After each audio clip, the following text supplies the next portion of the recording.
Hey everybody, it's Tony the Blacksmithing Gamer. Here we do everything from blacksmithing to gaming and everything in between. Today's one of those in-between videos where I don't really do any blacksmithing and not specifically gaming, but it is gaming related. I'll show you how I made a retro arcade. Let's get started.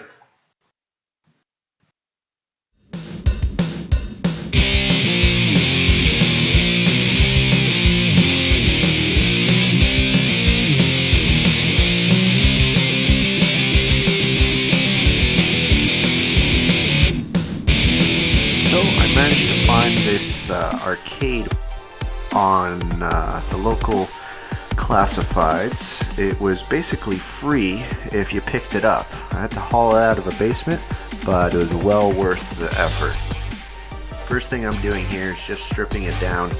It had some ugly decorative stuff on there, so I took that off, sprayed it all down with some black spray paint.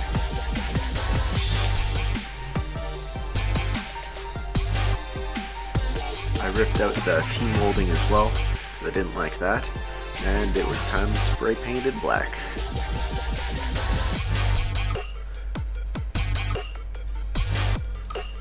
I just picked up the black spray paint at my local hardware store, nothing too crazy. Realized halfway through that I should be wearing a respirator, so don't forget safety, kids.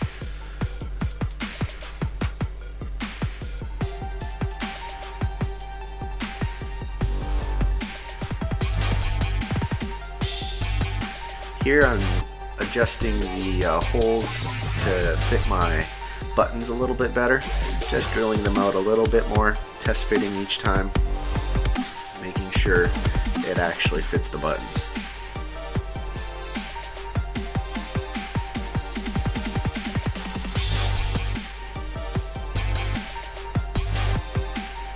Also, I had to drill out and actually cut out a little bit more for the joysticks to fit, because my joysticks were a completely different design I discovered here.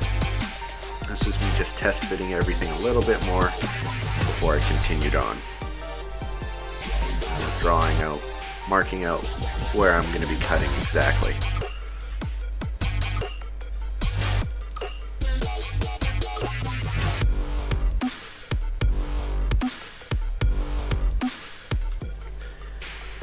I grabbed the saw after I drilled all the holes and started cutting my square out, or rectangle I should say.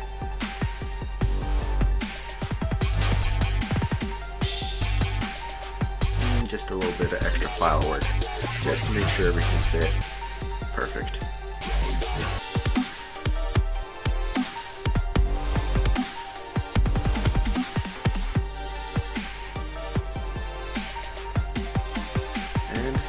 Here I'm just wiring up the joysticks and the buttons, making sure they're all working.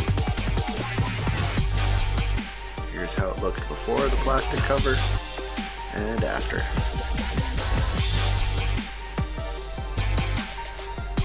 Now it's time to try out the RetroPie, just to make sure it works with the TV and the AV to HDMI converter.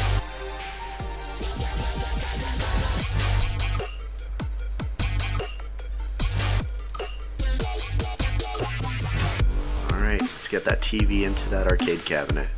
I had to do some cutting just to be able to get the TV in there, but it was well worth the effort.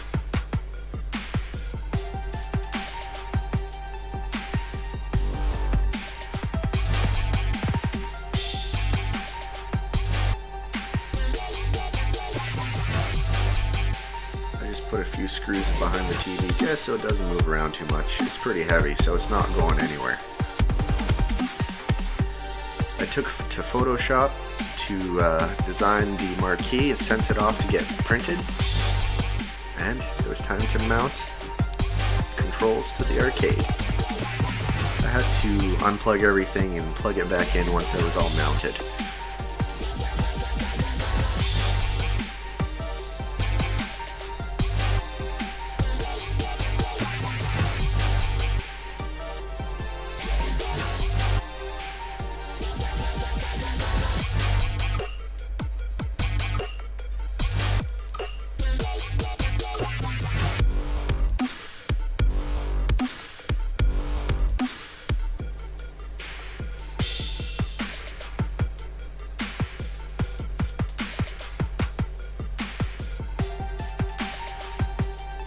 testing each one as I went.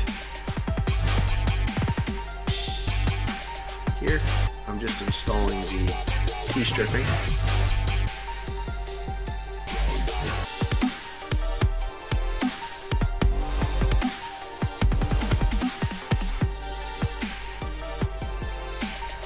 I used a rubber mallet just to make sure not to damage it as I was hammering it in.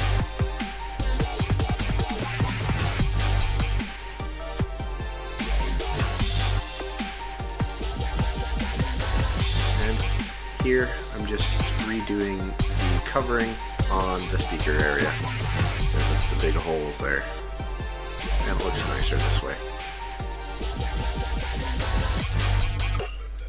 I got some speaker fabric, stapled it all around the wood piece, and just remounted it.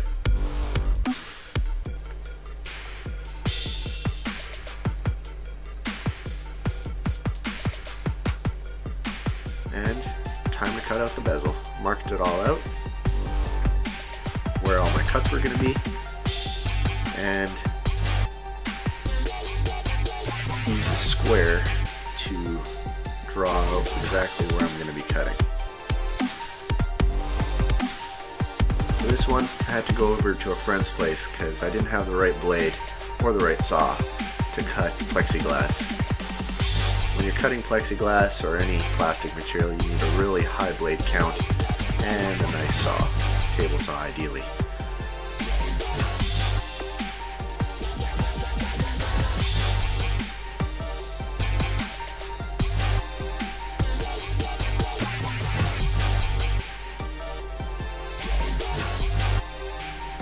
Here's the pieces. I painted the back side of all the plastic pieces so that the front side would be smooth and look nice. Once I got the bevel all in, here's the finished product.